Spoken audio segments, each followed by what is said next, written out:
संपूर्ण विश्व में योग की पताका फहराने व घर घर में योग को प्रतिष्ठापित करने के बाद परम पूज्य योग ऋषि स्वामी रामदेव जी महाराज ने देश को भ्रष्टाचार, भ्रष्ट व्यवस्था व लूट तंत्र से मुक्ति दिलाने के लिए भारत स्वाभिमान के माध्यम से पिछले 10 वर्षों से आंदोलन चलाकर 500 और 1000 के नोटों को समाप्त करने की मुहिम चलाई और देशवासियों को जागृत किया। प्रधानमंत्री श्री नरेंद्र मोदी ने साहस दिखाकर ऐतिहासिक कदम उठाया और 500 व 1000 के नोटों पर प्रतिबंध लगाया है। ये भारत स्वाभिमान आंदोलन के बड़े नोटों को बंद करने की मुहिम पर सरकार ने भी मुहर लगाई। आंतरिक और बाह्य अर्थव्यवस्था में जो इंटरनल इकोनॉमी में और बाहर जो भारत का काला धन है, ब्लैक मनी, उसको वापस लाने के लिए 3 काम करने पड़ेंगे, भीतर का और बाहर का। बड़े नोट बंद करना और बाहर जितना भी भारत का संपत्ति जमा है उसको भारत सरकार को एक नियम बनाना पड़ेगा कि जितना भी भारत का बाहर काला धन जमा है वो हमारी राष्ट्रीय संपत्ति है और वो देश का धन देश को ही मिलना चाहिए, किसी व्यक्ति को नहीं। हम तो चाहते हैं कि इस देश के अंतिम व्यक्ति के चेहरे पर खुशियां आए। विकास इसको नहीं कहते कि एक समृद्ध व्यक्ति ने और कितनी संपत्ति अर्जित कर ली है। सच्चा विकास इसको कहते हैं कि देश के अंतिम व्यक्ति की जिंदगी में कितनी खुशियां आई है, कितने सम्मान और स्वाभिमान के साथ जी रहा है। ये काला धन कितना है आप सबकी जानकारी के लिए, और यहां प्रबुद्ध लोग बैठे हैं, हमने बहुत छोटे छोटे 5 पॉइंट बताए हैं कि काला धन कितना और कहां से पैदा हो रहा है। किसी भी देश की अर्थव्यवस्था में 2 से 3% मनी इन सर्कुलेशन होना चाहिए। माने यदि 100 लाख करोड़ रुपए की देश की अर्थव्यवस्था है तो 2-3 लाख करोड़ रुपए उस देश के अंदर छपा हुआ नोट होना चाहिए। हम तो भाई देखो, किसान के घर में पैदा हुए, अनपढ़ माँ बाप के घर में, लेकिन पढ़े लिखे लोगों को आम आदमी की भाषा में ही समझाते हैं।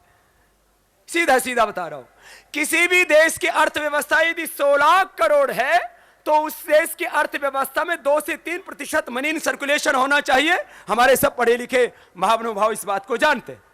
हिंदुस्तान की अर्थव्यवस्था में इन भ्रष्ट, बेईमान और चोर गद्दार लोगों ने रिजर्व बैंक को बार बार ऑर्डर करके, डंडा करके 10 लाख करोड़ रुपए भारत की अर्थव्यवस्था में डाले हुए हैं। जरा सोचना, यह बात मैंने आम आदमी की भाषा में कही है। यदि हिंदुस्तान की अर्थव्यवस्था 100 लाख करोड़ रुपए है, जिसको जीडीपी बोलते हैं, ग्रॉस डोमेस्टिक प्रोडक्ट बोलते हैं, सकल घरेलू उत्पाद बोलते हैं, तो कितना पैसा होना चाहिए हिंदुस्तान की अर्थव्यवस्था में? 2 से 3 लाख करोड़। और यहां अर्थव्यवस्था है करीब 60 लाख करोड़ की, तो कितना पैसा होना चाहिए यहां? मुश्किल से 1.5 से 2 लाख करोड़। फिर ये 10 लाख करोड़ रुपए के नोट क्यों छाप रखे? ये बेईमानी करने के लिए छाप रखे। और इसमें भी जो बड़े नोट हैं उनकी जो केवल 500 और 1000 के, 100 के तो छोड़ो, यदि 100 को गिन दिया जाए 90% से ज्यादा इसमें बड़े नोट है। तो कहते नहीं 400 लाख करोड़ रुपए का आरोप लगा रहे बाबा। अरे आरोप नहीं, हकीकत बता रहे हैं। और पढ़े लिखे लोगों के अब दिमाग के कपाट खुल जाने चाहिए। 10 लाख करोड़ रुपए यदि मनी इन सर्कुलेशन है तो भारत की अर्थव्यवस्था कितनी होनी चाहिए? बोलो, करीब 400 से 500 लाख करोड़।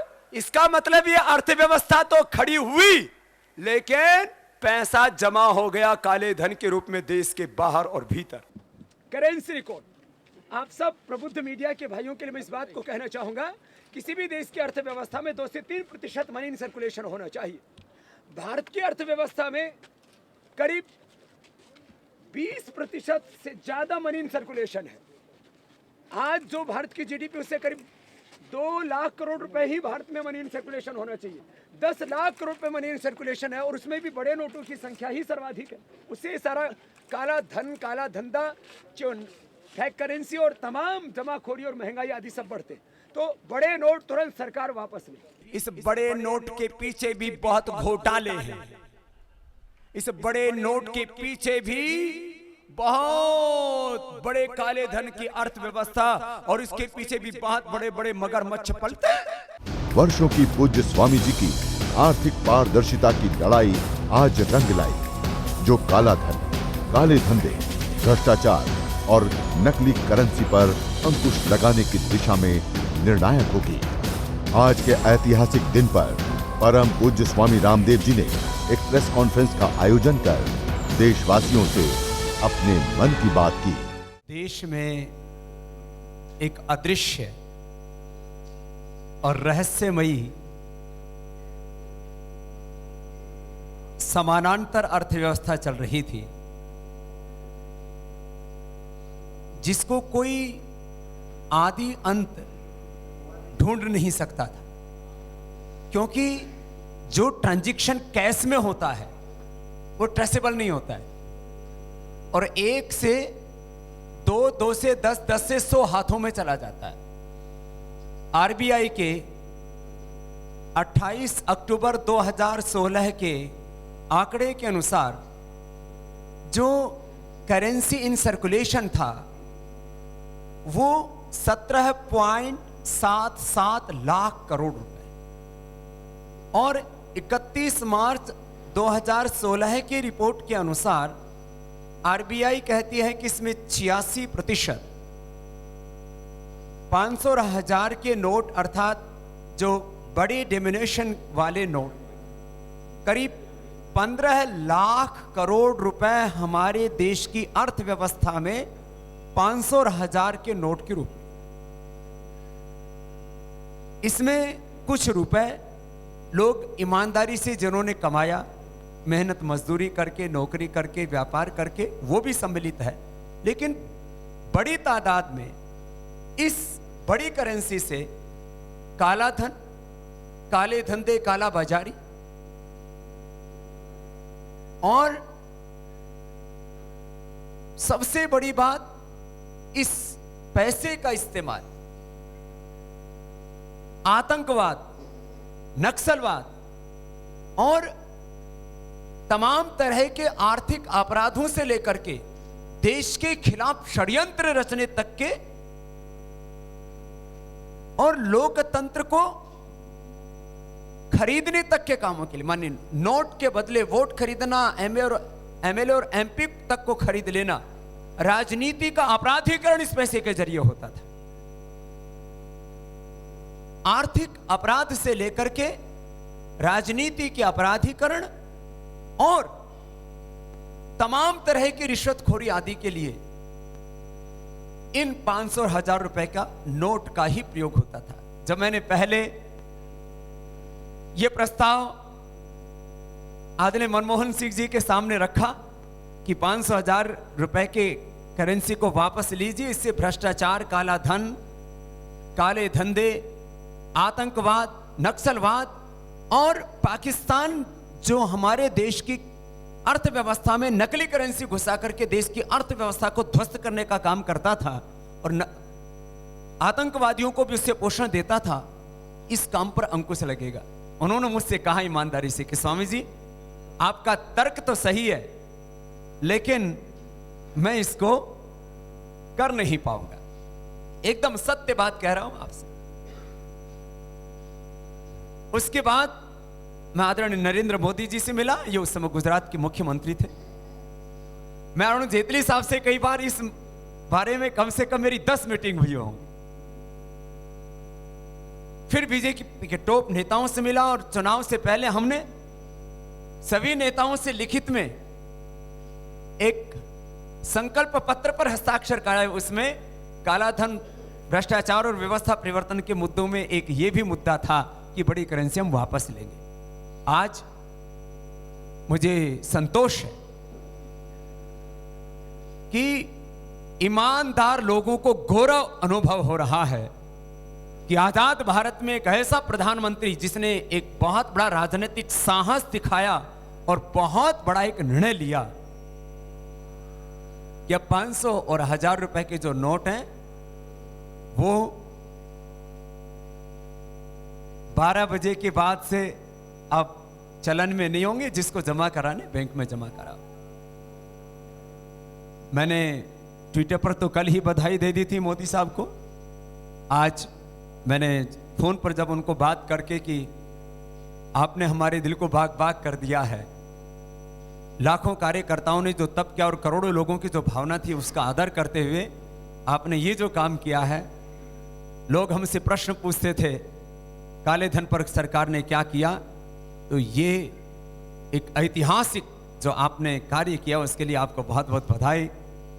तो मोदी साहब ने हंस करके मुझसे कहा कि स्वामी जी काम तो हो गया है, अब देश के लोगों को धैर्य के साथ इस काम में सहयोग करना होगा, तभी जाकर के ये काम सफल होगा। आर्थिक शुद्धिकरण का, ये आर्थिक शुचिता का एक पर्व जैसा मान करके लोगों को माना कि 2-3 दिन इसमें बड़ी कठिनाई आएगी, हो सकता है सप्ताह भर भी कठिनाई आए, लेकिन आतंकवाद के ऊपर नकेल कसने वाला एक काम है। क्योंकि आतंकवादियों को जो फंडिंग हो रही थी वो चेक और ड्राफ्ट से नहीं होती है साहब, क्योंकि चेक और ड्राफ्ट जो देगा और जो अल्टीमेट उसका यूजर है वो सब ट्रेसेबल हो जाता है जब आप बैंकिंग ट्रांजैक्शन से कोई आर्थिक व्यवहार करते हो। आतंकवादियों की सारी फंडिंग, नक्सलवादियों की सारी फंडिंग, और अलग अलग समय जो अलग अलग सर्वे किए गए उसमें माना गया औसत करीब 10% से लेकर के कभी कभी तो 20% तक भी हमारी करेंसी में ये जो पाकिस्तान के द्वारा जाली नोट, नकली करेंसी, ये उसके अंदर सम्मिलित पाई गई। क्योंकि जहां से हमारे देश की स्याही आती थी, पेपर आते थे और मशीन आती थी, वहीं से पाकिस्तान भी खरीदता था और नकली करेंसी छापता था।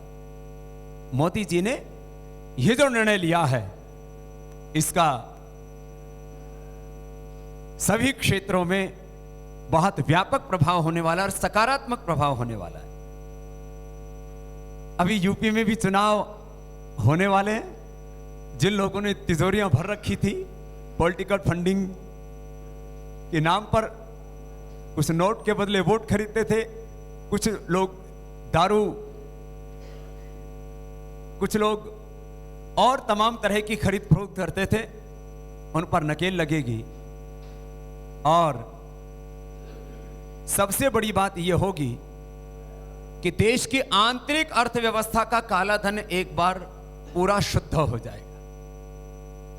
बाद में 500 और 2000 रुपए के नोट जो प्रचलन में आएंगे, मैंने तो उसके लिए भी गुजारिश की, आदरणीय जेटली साहब को भी मैंने फोन करके बधाई दी, आदरणीय अमित जी, गडकरी साहब, जिनके साथ में मेरा पिछले 10-15 साल से एक लंबा एसोसिएशन था कि देश की आर्थिक सुचिता के लिए, आर्थिक पारदर्शिता के लिए, इकोनॉमिक ट्रांसपेरेंसी के लिए, आर्थिक जवाबदेही के लिए यह काम होना चाहिए। आज उन सबको भी मैंने फोन करके भी बधाई दी और यह भी कहा साथ साथ कि आगे 500 और 2000 के नोट जाबता ना छापे जाएं, क्योंकि दोबारा फिर यही धंधा शुरू ना हो, इसके लिए। और यदि आगे वो करेंसी, क्योंकि टेक्नोलॉजी काफी एडवांस हो गई है, तो वो करेंसी किसी भी तरह से यदि ट्रेसेबल हो सके, जैसे चेक और ड्राफ्ट से जो भी हम आर्थिक लेन देन करते हैं वो ट्रेसेबल होता है, क्योंकि किससे लिया, किसको दिया, उसका अल्टीमेट यूजर कौन है, वहां तक उसको ट्रेस कर सकते हैं। ऐसे ही जो नोट भी छपे वो ट्रेसेबल हों, तो जो ईमानदारी से पैसा कमा रहा है उसको दिक्कत क्या है। ऐसी व्यवस्था हो जाएगी तो मुझे लगता है ये देश के लिए एक बहुत बड़ा काम मोदी जी ने किया है। मोदी जी एफडीआई के लिए, फॉरेन डायरेक्ट इन्वेस्टमेंट के लिए पूरी दुनिया में घूमे। मुझे नहीं पता अभी तक कितना लाख करोड़ रुपए आया, लेकिन इस मुहिम से लगभग 10 लाख करोड़ रुपए से ज्यादा सरकार के खजाने में पैसा आएगा, क्योंकि करीब 4-5 लाख करोड़ रुपए तो करीब बैंकों में कैश के रूप में रहता, करीब 10 लाख करोड़ रुपए के आसपास, 10 से 11 लाख करोड़ रुपए पब्लिक में पैसा है। जिनके पास ईमानदारी का पैसा है वो जाकर के डिक्लेयर कर दें ये मेरा पैसा है, उनको, और बैंक से ट्रांजैक्शन शुरू करें।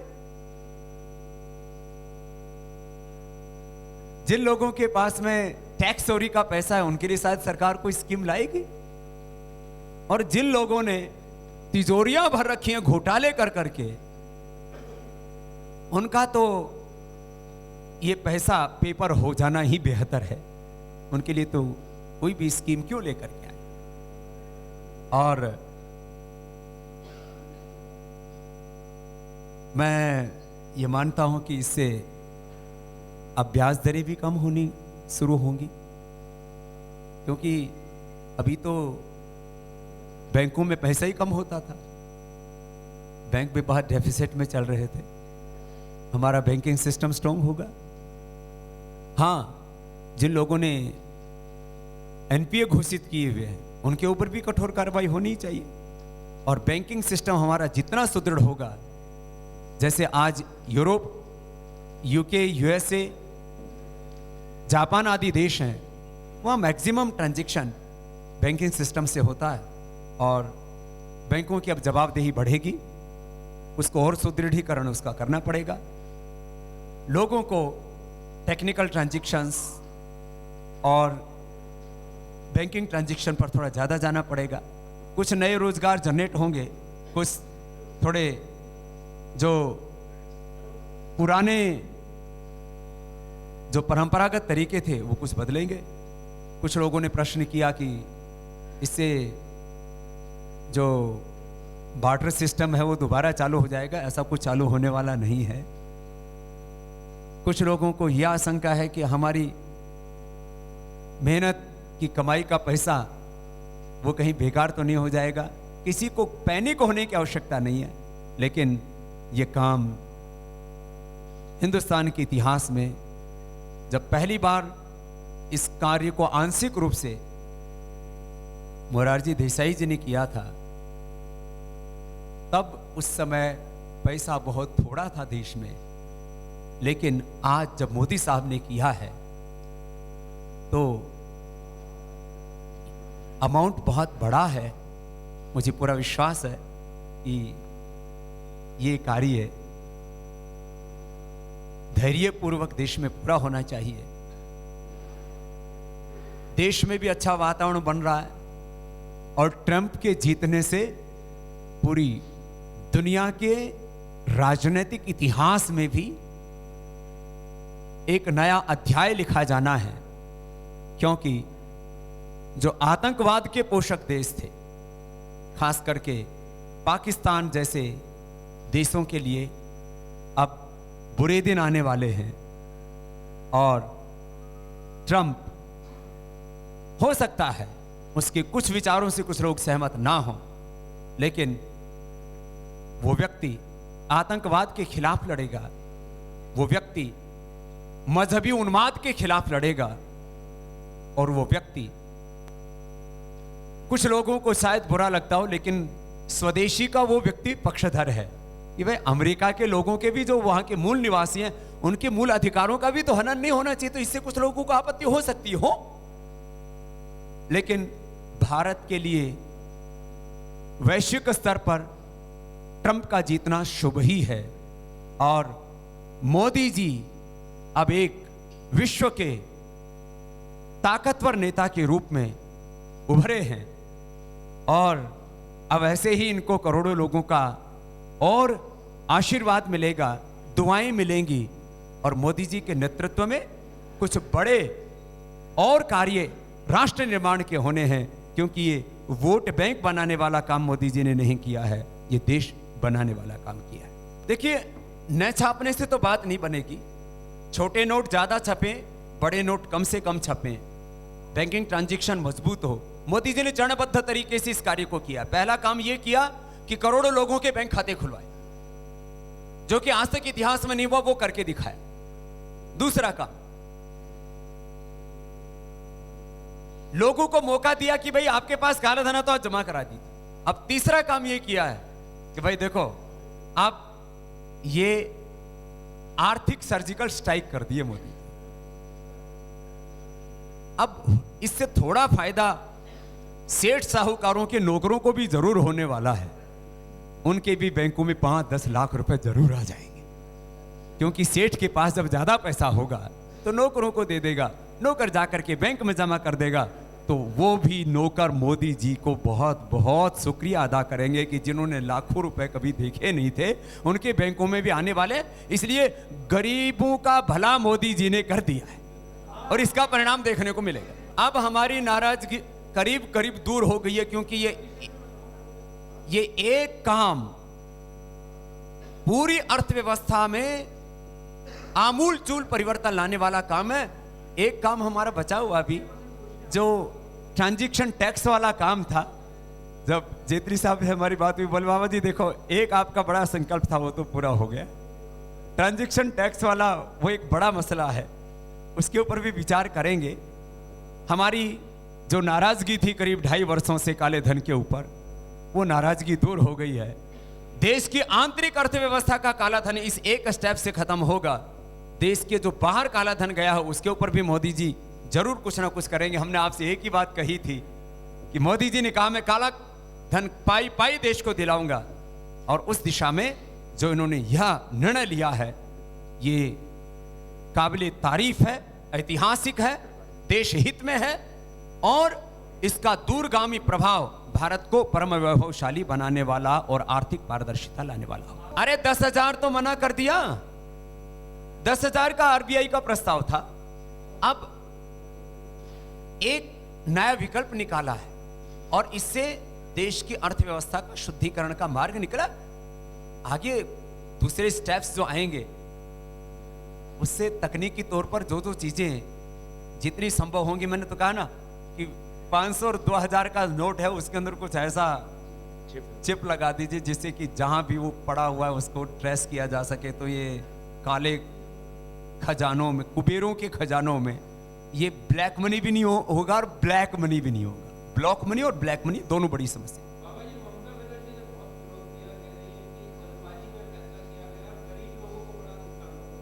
अरे मैंने तो कहा गरीब लोगों के तो खाते खुलवाए पहले मोदी जी ने, अब गरीब लोगों के खाते में पैसे भी डाल देंगे। सेठ लोगों को अब कोई शमशान में तो छोड़ के आने वाले नहीं।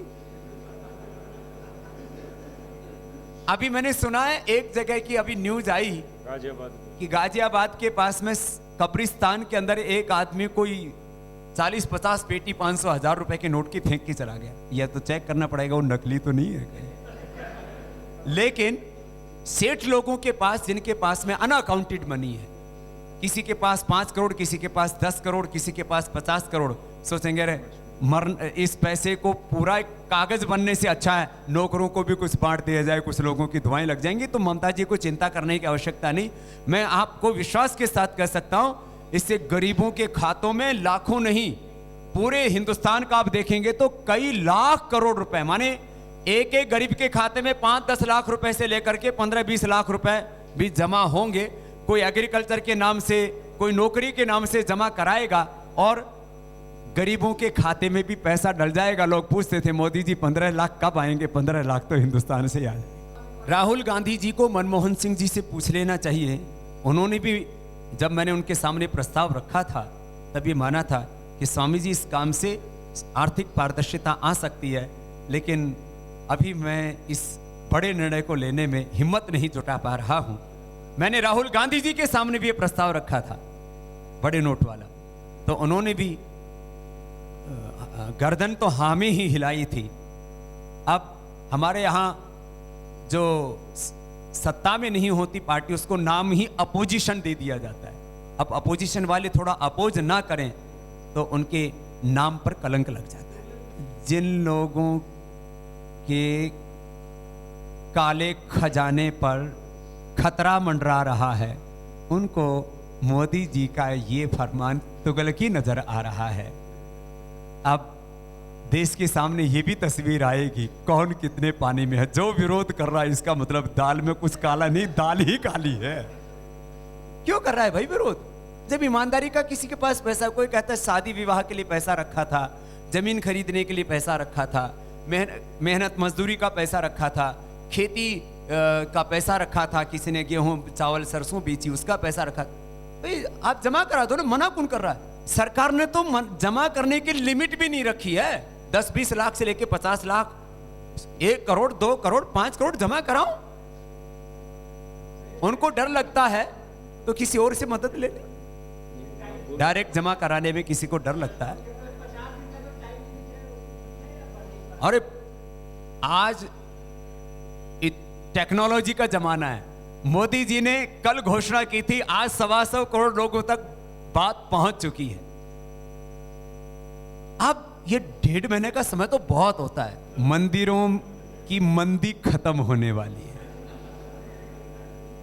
मंदिरों में, बाबाओं के पास, धर्मशालाओं में और गौशालाओं में बहुत ज्यादा टोटा पड़ा हुआ था। तो मैं तो इन सेठ लोगों से हाथ जोड़ के प्रार्थना करता हूं, जितना काला धन है सब गौशाला में दे दो, गायें भी बेचारी खुशहाल हो जाएंगी और तुम्हारे ऐसे पेपर होने से बच जाएंगे। तो जो खास करके धार्मिक स्थान है वहां पर आवक बढ़ेगी, ये निश्चित बात है, लेकिन फिर वो आवक भी चैनलाइज हो जाएगी और गौशालाएं हैं, ट्रस्ट हैं, जो भी सोसाइटी के लिए अच्छे काम कर रहे हैं उन लोगों को भी सहारा मिल जाएगा।